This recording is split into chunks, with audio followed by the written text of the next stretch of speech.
What's a fact that's technically true but nobody understands correctly? A lady spilled hot coffee in her lap at McDonald's and then sued the company and won $2.9 million. Everybody now thinks it's easy as hell to sue and get big money. Lots of people think the court system and our laws are all faked up. I'm an attorney and defend medium and small businesses against liability suits of all types. People sue over trivial stuff all the time hoping to cash in. Most of the time, they get their case dismissed, or they get a nominal settlement after they've invested tons of time and effort in their case and gotten exhausted and frustrated to the point that they just want out of the case already. Also, most folks don't know it, but the McDonald's restaurant where the injury happened screwed up by ignoring many complaints that their coffee was literally boiling and burning people. Plus, the lady who sued really got seriously injured and required extensive medical treatment. The kicker, the judge reduced the jury's verdict from $2.9 million down to about $640,000. McDonald's appealed and, while the appeal was pending, the parties settled for a sum rumored to be about $400,000 to $500,000. The US education system is terrible. It can't compete with countries like South Korea. First off, I live in South Korea. Some of them go into high school at 7 and leave at midnight, then go to private schools for a few hours before going home to sleep. They also have the highest suicide rate in the world for youth. Second, the US education system isn't necessarily bad. It's that inner city schools completely throw off the middle. The debate shouldn't be about the education system, but how we treat these low-income districts. Edit, lols. So many people have told me I'm full of shit about Koreans going to school. I've lived/worked here for 5 years in the education system, and I'm married to a Korean. She told me that she typically slept for 3 hours a night during her senior year and went to school 7 days a week. That was about 10 years ago, and it's gotten worse since then. I posted on Facebook how most of you didn't believe me, and my friends who also live/work here are laughing their ass off. Here's a quote snagged off of Wikipedia. The Korean government has tried to crack down on the serious study habits in order to allow a more balanced system and find many specialty study schools, hagwons, for teaching high school students as late or as early as 2 a.m. or 3 a.m. after a full normal day of government operated school. Some specialty study academies, hagwons, also offer classes before normal government schools open each morning. For better clarity, the fact I'm pointing to is that the only observed thing has been the now point. Time doesn't exist, at least in the sense that it's a cognitive construction or observation to explain causality to our primitive minds, and not a force which acts upon things or is acted upon. It's just a comparative measurement of movement in third space. We only exist in a 0, 0, 0 point, a constant now indeed. This is all that's ever been observed. Which should mean there is no possibility for time travel, because there's nothing to go back/forward to, and it has no more force in the universe than an inch, while stuff in third space has a force which interacts with us. The inch concept of measurement itself does not. It's merely a social construction and a way to describe the constant interaction of all things, and people have lost their damn minds thinking quantum physics allows for time travel/alternate timelines in a multiverse. Either last sentence above is apparently a problem resulting from trying to reconcile quantum physics with general relativity. Yet, this view I'm explaining answers both concepts adequately. Edit. It should be noted that causality supports this view. There's no room for outside causes. E2. A better way to express this is that we have an interaction with third space. It can act on us, but time is never a required part of the equation. Two objects vibrating at a different rate due to traveling at different velocities does not show anything about an independent force. An inch and a second are both measurements, but third space has force, while time does not. There's a lot of problems with people being pedantic about Frankenstein versus Frankenstein's monster. Here's how the conversation usually goes. When I'm out somewhere, point me, blah blah Frankenstein blah blah. Pedant. Actually, Frankenstein is a doctor's name. The monster is Frankenstein's monster. Oh really? Don't try to be more pedantic than a redditor. Victor Frankenstein was not a doctor in the original book. He was made a doctor in the Universal film from the 1930s. He's never referred to as Frankenstein's monster in the novel or film. He's referred to as the monster or the creature in the film, and we'll get to the book in a moment. Basically your statement. Baron Frankenstein was the true monster in the novel by a long shot, and the creature is fully justified in the revenge he takes, even if it is a bit overboard. Won't spoil, but read the actual book. Far different from the film version because, in the novel, Adam Frankenstein is the monster's real name. He was a very intelligent and articulate man, not a lumbering, groaning man-child as in the Universal film and pretty much every depiction thereafter. He chose the name Adam obviously Shelley's attempt at a biblical reference, and based on loose interpretation of the legalities and more strict interpretation of the society of the era the book takes place, Adam would receive the surname of his father, Frankenstein. How many of those I get through before everyone involved aside from me loses interest varies. Every time I've posted this I've gotten downvoted, but I think it's important, and thus worth it. Please follow me. The term dinosaur is a category that groups together a bunch of really old species of animals. Some of these really old species of animals became extinct as time went by. However, a few species kept reproducing and survived the Mesozoic era, when most other dinosaurs died out. Some of these surviving dinosaurs kept reproducing and evolving. Their variations also spread out and thrived in different climates and locations. At some point in history, possibly about 2 million years ago, the genus Homo, essentially humans, became a real thing and also started reproducing and thriving, eventually populating a significant portion of the earth. These two categories of animal, dinosaur and Homo, actually exist today. Which are those dinosaurs? Birds. All the birds we see around us, from pigeons to flamingos, are technically dinosaurs, that is, scientifically categorized as such, and thus the only living remnants of those weirdly named periods that occurred 150 plus million years ago.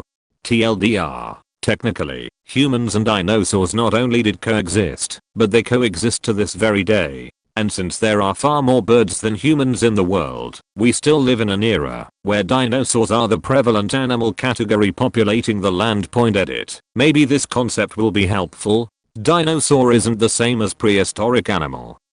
That is, not all prehistoric animals were dinosaurs. The concept of judging someone. Everyone in my generation of 20-somethings gets all bent out of shape whenever anyone is supposedly judging them. But they don't understand that they should and are going to be judged every day for the rest of their lives on their own personal decisions. Judging someone because of their skin color is bad. Judging someone because they sell drugs is fine, because that person chose to do what they are doing, no matter what their reasons. Because that's not judging.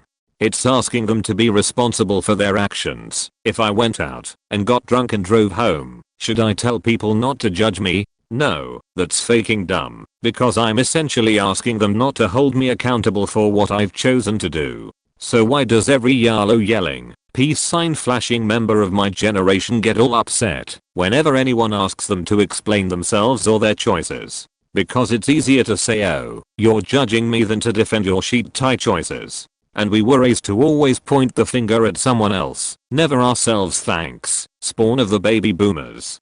You've turned my generation into a bunch of babies who are shocked and upset every time they are made to answer for their choices. That's what happens when you blame the teacher for bad grades, the coach for every team loss, and the doctor for every case of autism. You raised us in a world where everything was someone else's fault, and now we don't know how to distinguish between the consequences of our own actions and things outside our control. Hopefully my generation will catch on soon and raise our children to be faking adults and not just tall children. That race is a social construct. It's true. Race is a genetic construct as well. Populations that were traditionally geographically separated for long periods of time show sufficient genetic differences, such that the geographic definition of race corresponds to the genetic one very well. Racial science, as it was studied in the 19th and early 20th centuries, was not completely pseudoscience, and much of it is in accordance with reality.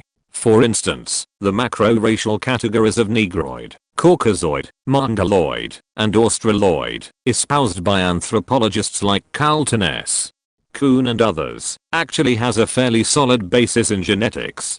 Populations in East Eurasia, West Eurasia, West Africa, and Oceania tend to share far more autosomal SNPs within each other than between each other. This genetic relatedness is not only true of macro race and races, but also of different groups within the same race, and different regions of the same country, etc. So what is really meant by the phrase race is a social construct? Basically, that the social definition of race does not always match up with various historical, biological, morphological, etc. definitions. It is often extremely arbitrary. Also, that there's no such thing as a pure race. It can be argued that some races are purer than others if they've been evolving in situ for a long time. For instance, the Andamanese could be said to be more racially pure than Mexicans, as the latter experienced huge admixture events just a few hundred years ago, without much time to differentiate itself genetically into a separate racial group. But just about every recognized racial group experienced significant admixture events at various points of history. TLDR, race is a social construct, but that doesn't mean it has zero basis in genetics. It has a very clear basis in genetics. Big Brother is watching you. Well, kind of. In Orwell's 1984, the line actually features on a simple poster representation of Big Brother. Winston, the main character, walking past the poster, thinks to himself that it almost seems like the eyes of the man are following you through the room. He correctly recognizes it as an optical illusion. The point, then, is not that Big Brother, that is the state, is constantly watching you, even though it has the capacity to, but that it is suggested to the people that they are constantly watched, even if they are not. This harks back to utilitarian philosopher Jeremy Bentham's model of the panopticon, an architectural outline that would force its subjects, prison inmates, factory workers, hospital dwellers, pupils, to adhere to the rules all the time, because they don't know when they are watched but know, or think they know, that they could be watched at any moment. Michel Foucault wrote a fascinating chapter on this in his book Surveiller et Punir. The aim of such like surveillance is to regulate human behavior by internalizing the feeling of being watched constantly. Going back to Orwell's Big Brother, we can now see that the line Big Brother is watching you in its original context is actually less indicative of actually being surveilled than of adjusting one's behavior, because one thinks one is being surveilled. TLDR, Big Brother is watching you does not mean that he is watching you right now, but he likes that you think so. Sodium raises your blood pressure. Sodium does not actually raise blood pressure in healthy individuals. Readers have actual functioning kidneys that do not already have HBP. The body takes what is needed and whatever waste extra is filtered out by your kidneys, and salt is necessary part of day-to-day life. Eat all the salt you want, within reason. You need water to process it, so increase your water along with your salt consumption. Fat is unhealthy and leads to damaged organs and or clogged arteries. No, it isn't, you bleep. Your brain is made of fatty tissue. Fat surrounds your organs, and some fats even help clean out your veins and arteries have built up. It improves cognitive function and general overall well-being. This is why it is one of the big 3 nutrients for the human body. Cholesterol is dangerous, so lower your intake. It lines kill you. Once again, no. Your brain is made of cholesterol and other fatty acids/tissues. In fact, there are 2 main types of cholesterol that seem to get lumped into one based on its name. They are dietary cholesterol and serum cholesterol. Dietary cholesterol is what is consumed from your daily food intake. It gets broken down for fuel and nutrients and is not dangerous at all. It's basically just another kind of necessary fat. Serum cholesterol is made inside the body and is a vital product. Increased serum cholesterol can and is damaging to the heart and cardiovascular system. This kind of cholesterol is created with high carbohydrate and high saturated fat intake. The joke here being that we do everything we can to avoid fat and cholesterol, but low-fat alternative products are given extra carbs to make up for the difference in taste, leading us to increased serum cholesterol creation. A single serving of vegetables is considered to be 80 g, or about the size of one medium tomato, about the size of the on-the-vine tomatoes, or about the size of a large chicken egg. and according to recent studies released, you can find in r/science from the last 2 weeks or so, a single serving of fresh veggies reduces risk of dying of really everything internal by 17%, with 7 servings reducing it by a total of 42%. This is huge when you consider the rise in the amount of people that get cancer and other debilitating diseases in their 40s. Eat your bleep red bloody rare steak coated in a delicious salty crust, but eat the bleep thing with a bleep salad. Like a real human being, you sick bleep vegetarians. Also hilarious how vegetarians tend to be sicker than their omnivorous counterparts. Source: Swole of Mind. Get your bleep right and learn about yourself and the things that impact your ability to be amazing throughout your life. Ignorance is not an excuse in any part of life. Love you 3 edited for language. Calories in equals calories out. Technically true at the level of strict physics. But at the practical level, detectable weight changes. The body is a hugely complex, highly evolved equilibrium machine. The fact is that, depending on what you weigh, your genetics, existing pathologies, and pharmaceuticals involved, the effect of calories in and out can be frustratingly difficult to predict or control. Even for healthy, genetically normal people, the body can adapt to keep you at the same weight with an intake that can vary by a few hundred calories either way. Likewise, calories in can equals changes in hormone balance that work to keep you at the same weight or even lower it by speeding up the metabolism as a result of refeeding after a cut, while calories out can equals changes in hormone balances that work to keep you from losing weight or even add to it, especially if you get into starvation mode. And for those who have imbalances or are on certain drugs, it's very possible to put on weight even at calorie deficits that dip into dangerously low territories, as in, low enough to prevent repair of tissues due to normal daily wear and tear, or too low to allow for basic macronutritional needs. Exercise can boost your metabolism beyond the time you do it, or trigger hormone releases that depress it, depending on your gender, how much you do, and what kind you do, and so on. So yeah, if you're a calorimeter, calories in absolutely equals calories out. If you're a human, not so much. That doesn't make it less true. Gravity is a theory. That doesn't mean you aren't going to fall to your death if you jumped out of the window from a 20-story building. Evolution is a fact backed by a plethora of evidence. Edit. Taken from Wikipedia. The scientific definition of the word theory is different from the colloquial sense of the word. In the vernacular, theory can refer to goose walk, a simple conjecture, an opinion, or a speculation that does not have to be based on facts and need not be framed for making testable predictions. However, in science, the meaning of theory is more rigorous. A scientific theory is a well-substantiated explanation of some aspect of the natural world, based on a body of facts that have been repeatedly confirmed through observation and experiment. 24. Theories are formed from hypotheses that have been subjected repeatedly to tests of evidence which attempt to disprove or falsify them. In the case of evolution through natural selection, Darwin conceived the hypothesis around 1839 and made a first draft of the concept 3 years later in 1842. He discussed this widely with many of his intellectual companions and conducted further research in the background to his other writings and work. After years of development, he finally published his evidence and theory in On the Origin of Species in 1859. 25.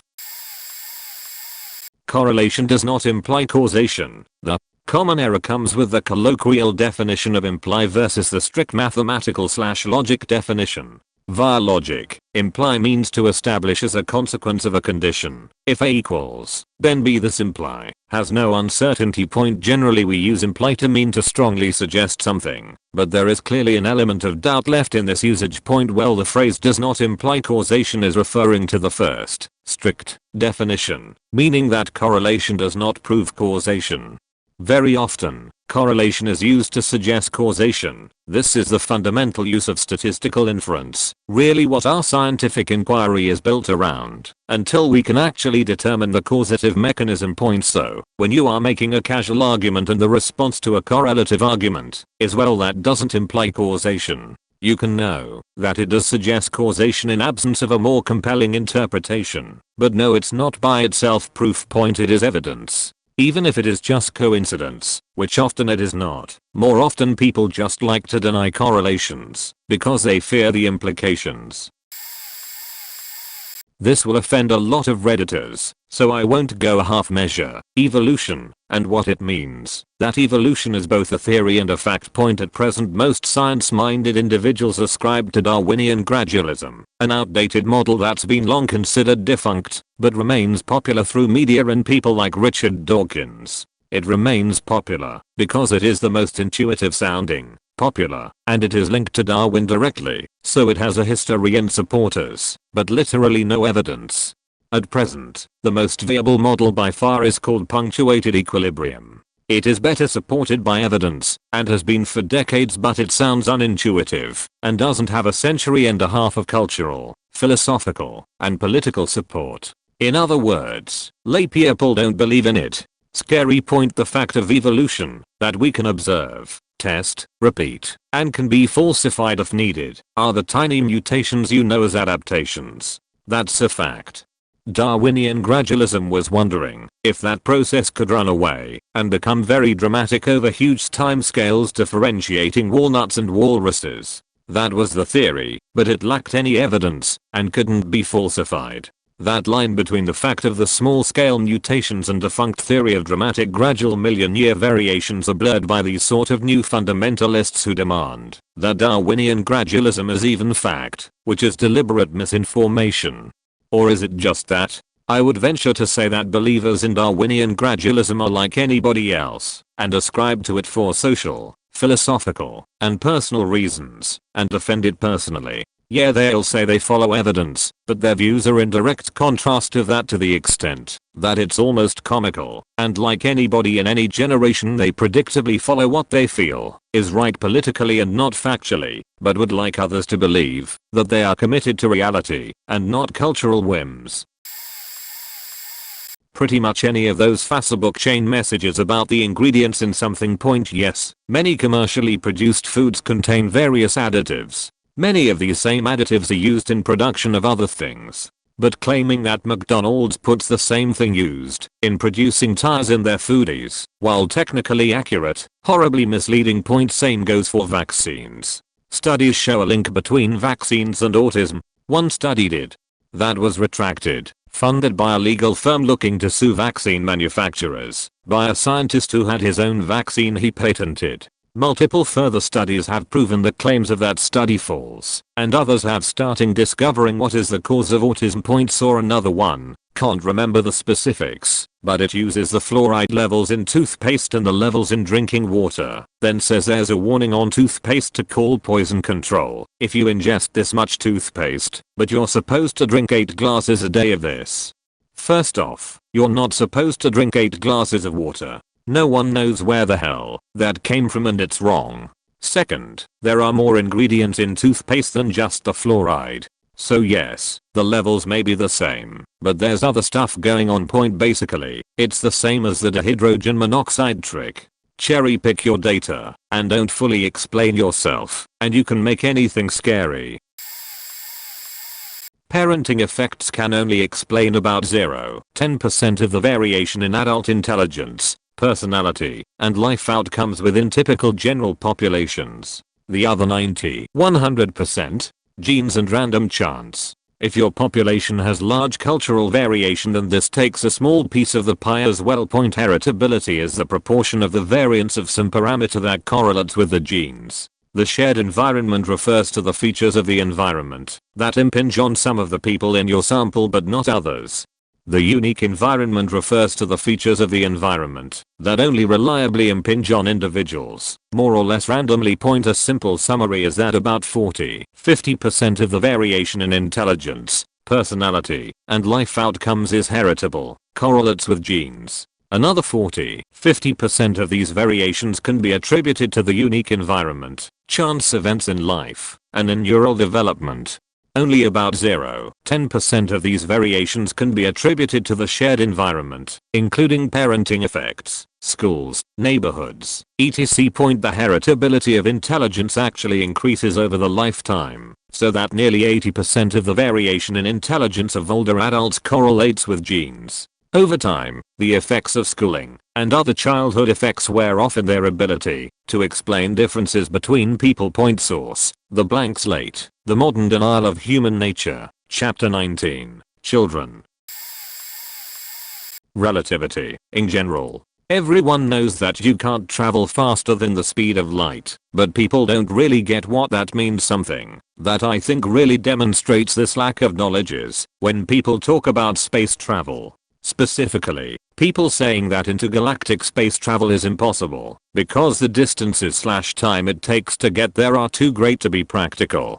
The nearest large galaxy, Andromeda, is 2 million light years away, and the general population thinks that means that it takes at least 2 million years to get there. For an observer on Earth, it is true that the spaceship would take 2 million years to get there. However, for the passengers on the spaceship, the time it takes is far less due to relativistic time dilation. If the spaceship accelerated at 9.81 m/s2, so it felt like you were standing on Earth for the first half of the trip, and then decelerated at that rate for the second half, then the trip would take 28 years for the passengers on the spaceship.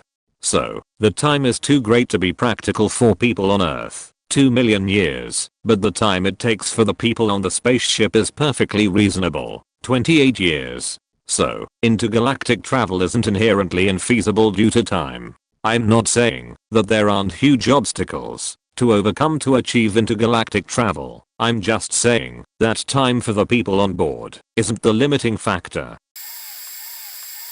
Percentages. Nobody understands percentages. If they did, we would have some very different customs. We tip a waiter 15-20% for any meal we eat, no matter how much work is done by the waiter. Therefore the waiter is not tipped based on their skill, but by the cost of the food.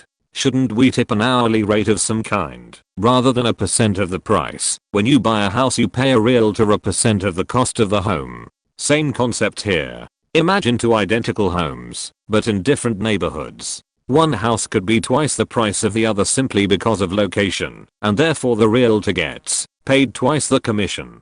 Why should a realtor be paid based on a location of a house, rather than the work they put into selling the house? One more example. You buy a flight on your favorite airline for $1,500 and the next day you see the same flight for $1,486. Do you do anything about it? Of course not. It's a difference of $14 or less than 1%. Now imagine you're tipping the waiter in my first example. How many times have you struggled on whether to leave an extra $1 or $2 on the tip line? But you sure didn't care about that $14 extra for the flight. Why? Because you don't understand percentages. Not exactly a fact, but a common phrase, the exception that proves the rule. Most people just throw this phrase around to mean, well, there are exceptions, but this rule is still true most of the time. That's not how the phrase is actually intended. It is intended to mean that if exceptional, different, unexpected, abnormal inputs still result in the answer proposed by your rule, then it is a valid rule. If you get bad results, then your rule is not valid. Let's do a simple example. I propose that any positive number multiplied by a non-negative number will result in a positive number. Let's do some examples. 2x4 equals 8 good, 5x9 equals 45 good, 100x53 equals 5300 good. Now let's try an exceptional case. 23x0 equals 0. 0 is not positive. In this case, 0 is our exception. It's an unusual special number. It is non-negative, so it fits our criteria, but it breaks the rule. So, let's amend our rule from any positive number multiplied by a non-negative number will result in a positive number to any positive number multiplied by a non-negative number will result in a non-negative number. Now let's try our examples again. 2x4 equals 8 good, 5x9 equals 45 good, 100x53 equals 5300 good. Now the exceptional case 23x0 equals 0, which is fine. According to our amended rule, we are looking for non-negative 0. Our result is non-negative, so the rule holds up. Therefore, 0 is the exception that proves the rule. In this example, it demonstrates that even under exceptional circumstances, the rule holds up. The rule is proven. P.S. If any math wizards want to step in and disprove my sample rule using imaginary numbers or irrational squares of logarithmic fractal expressions or other crazy mathy words, be my guest. Electric current kills, not voltage. It is true, but the current that flows through you depends on the voltage. If you connect yourself to the power grid, you sure as hell won't be enough load to make the voltage of whole grid change, or more realistically, for any breakers to go off.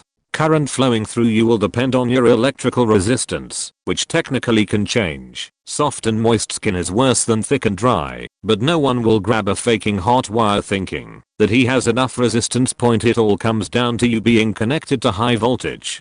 Current of high value flowing through your body will kill you, but it's because you connected yourself to high voltage point. Saying that voltage alone won't kill you can be okay when you are talking with other people understanding basics of electricity. They can assume that their source affecting a human won't produce a high enough current to hurt someone. Voltage will drop once you connect yourself, but it's understood that you grab electrodes with high voltage between them. At least this would be their normal stable condition. However, people who don't understand how electric current works should never be told that it's not voltage that kills. The gambler's fallacy. You wouldn't believe the arguments I've had with people about this. While the odds of an event, say rolling a 6 on a die, remain 1 in 6 per roll, the odds of finding an event within a sample do increase as the sample size gets larger. That is, the odds of finding a 6 within 10 rolls is more likely than the odds of finding it within 1 roll. And that's logical, right? That's where the seeds of the gambler's fallacy originate. Point which is not to say it's completely incorrect.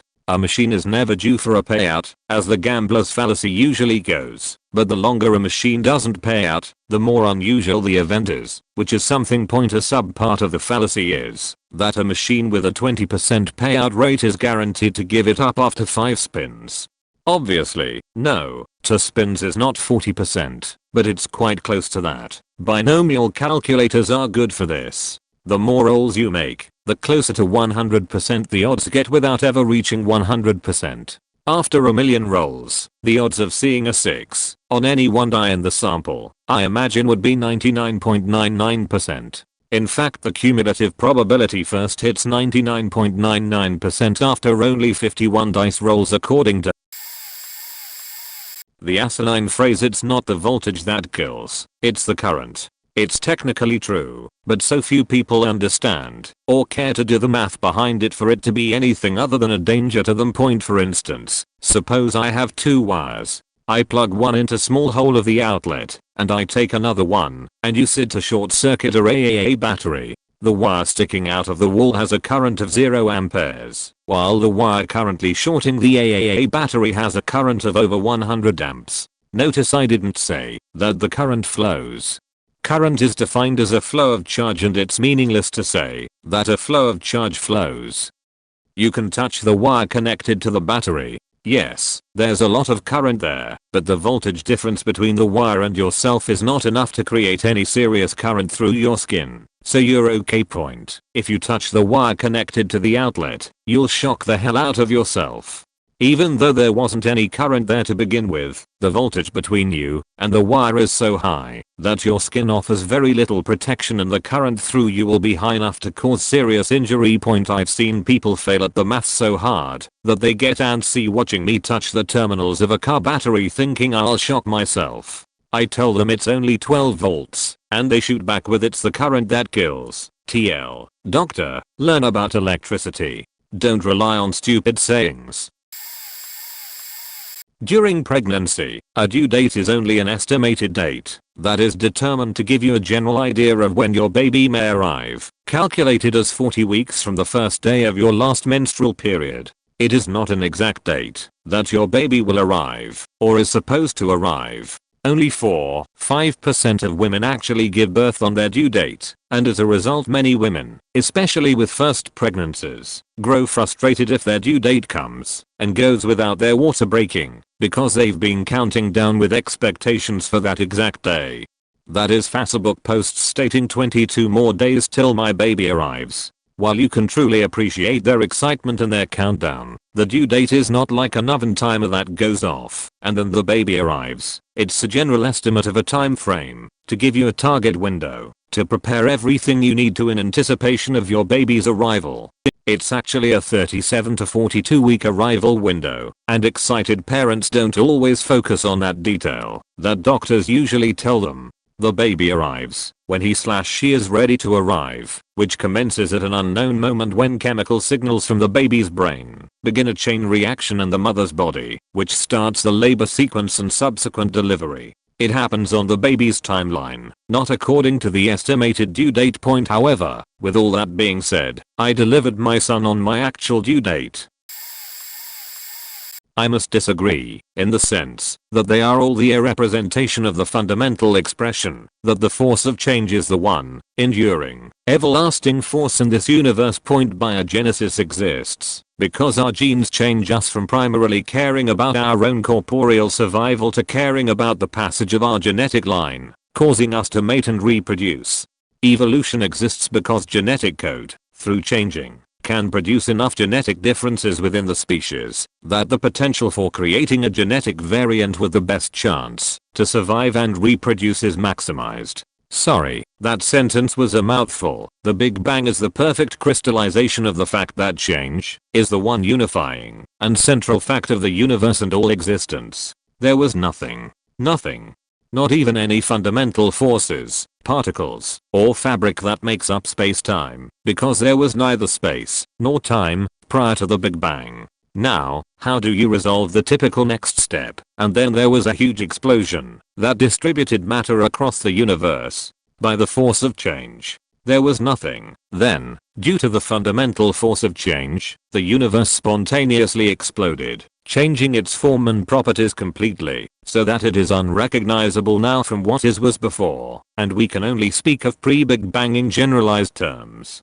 So yeah, I took a long time to say all that, but really you are right. I know you weren't talking about deeper philosophic issues, but responding to the question as it was asked. I just couldn't resist the temptation, because your post shows that the people that do what you were pointing out do not understand what I'm saying. Hopefully I'll reach one or two of them if they come across this post.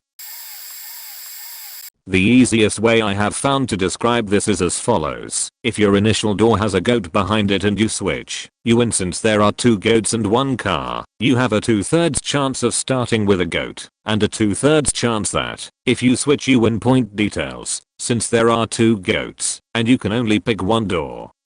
No matter what you choose, there will always be a door with a goat left that he will open to make it seem like a 50/50, and it makes it more suspenseful. Blah blah TV crap.